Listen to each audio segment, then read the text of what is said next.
Here we have the knife grinder 830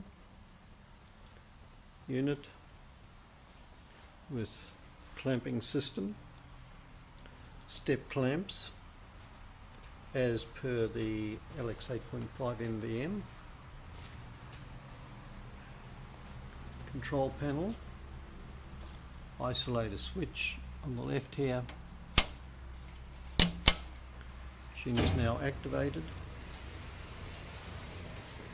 Down to proximity switches, left, and to adjust it we can move this along to get the stroke length right.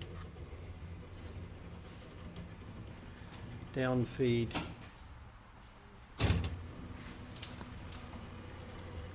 feed system is rack and pinion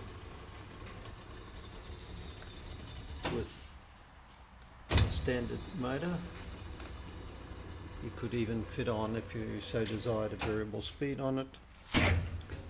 We have here in cabinet, electric cabinet, 415 volt, 3-phase 50 cycle, control panel,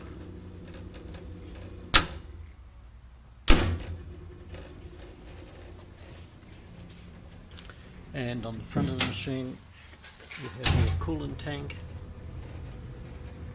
just a simple plastic with a small Suds pump on it. Your bedways are running on a roller bearing and 2 straps. Bottom straps they are, not top. Grinding wheel I run on all my knives CBN or diamond.